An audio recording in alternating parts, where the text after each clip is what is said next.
Leitura bíblica do Antigo e Novo Testamento. Porção de hoje. Salmos, capítulo 28.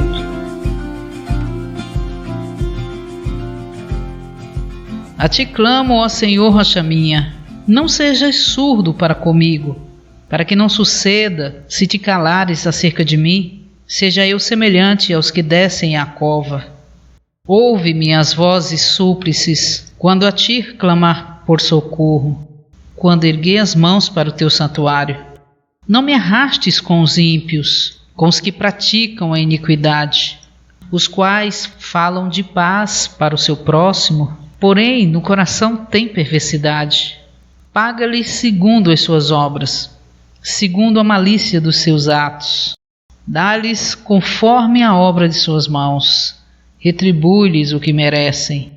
E visto que não atentam para os feitos do Senhor, nem para o que as suas mãos fazem, ele os derribará e não os reedificará. Bendito seja o Senhor, porque me ouviu as vozes súplices. O Senhor é a minha força e o meu escudo. Nele o meu coração confia. Nele fui socorrido. Por isso meu coração exulta, e com o meu cântico o louvarei. O Senhor é a força do seu povo, o refúgio salvador do seu ungido. Salva o teu povo e abençoa a tua herança. Apacenta-o e exalta-o para sempre. Atos, capítulo 16. Chegou também a Derbe e a Listra, e eis que havia ali certo discípulo de nome Timóteo, filho de uma judia crente, mas de pai grego. Dele davam bom testemunho os irmãos em Listra e Icônio. Quis Paulo que este fosse com ele, e tomando-o, circuncidou-o por causa dos judeus que estavam naqueles lugares, pois todos sabiam que seu pai era grego. Ao passar pelas cidades, entregavam-lhes para que os observassem os decretos que haviam sido estabelecidos pelos apóstolos e presbíteros em Jerusalém. Assim, as igrejas eram fortalecidas na fé e aumentavam em número dia a dia. E passaram pela região da Frígia e Galácia, tendo sido impedidos pelo Espírito Santo de falar a palavra na Ásia. E tendo chegado a Mísia, tentavam ir para Bitínia, mas o Espírito de Jesus não permitiu. E tendo contornado Mísia, desceram a Troade. À noite apareceu a Paulo uma visão. Certo homem macedônio estava em pé e lhe rogava, dizendo: passa a Macedônia e ajuda-nos.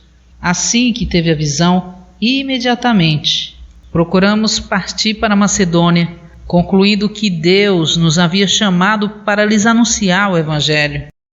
Tendo, pois, saído de Troade, seguimos em linha reta a Samotrácia, e no dia seguinte a Neápolis, e dali a Filipos, que é a principal cidade dessa parte da Macedônia e colônia romana, e passamos alguns dias nessa cidade.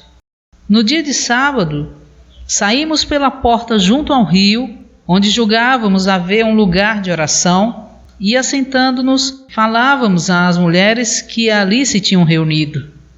Certa mulher de nome Lídia, vendedora de tecido púrpura da cidade de Tiatira, que adorava a Deus, escutava.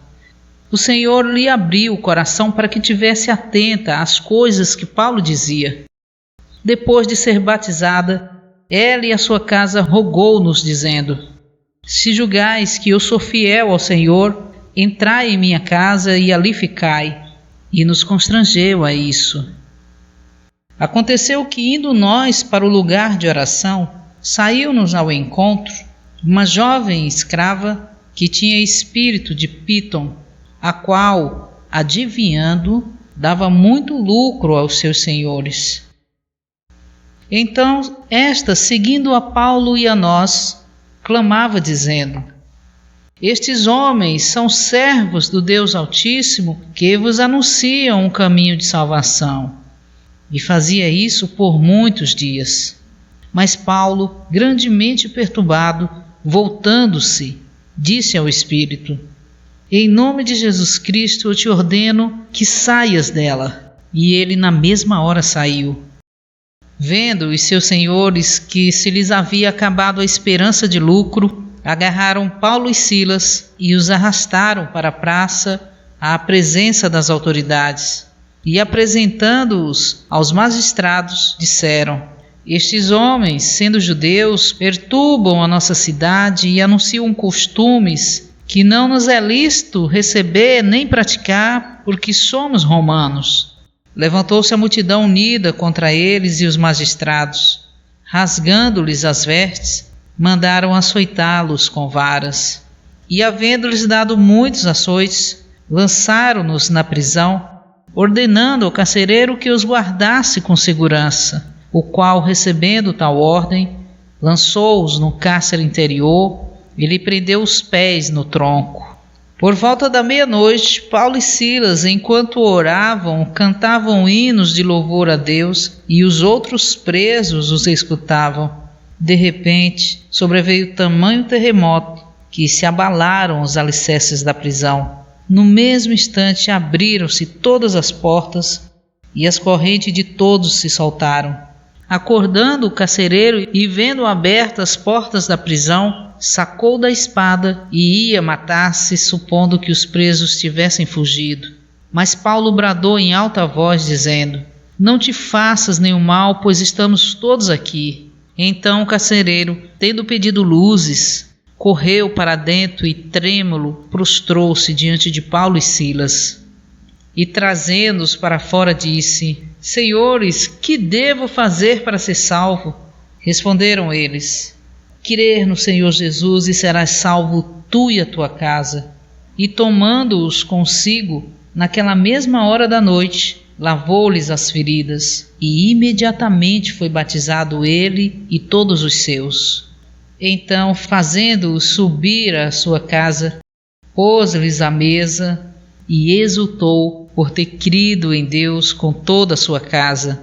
Fazendo-se dia, os magistrados enviaram oficiais de justiça dizendo: solta aqueles homens. E o carcereiro transmitiu a Paulo estas palavras: os magistrados mandaram que fosseis soltos, agora pois saí e ide em paz.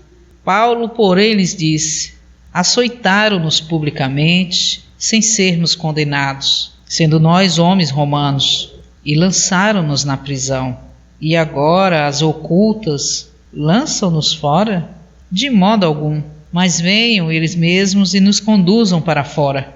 E os oficiais de justiça transmitiram essas palavras aos magistrados. E estes temeram quando ouviram que eram romanos. Então vieram e lhes suplicaram, e os conduzindo para fora, rogavam que se retirassem da cidade.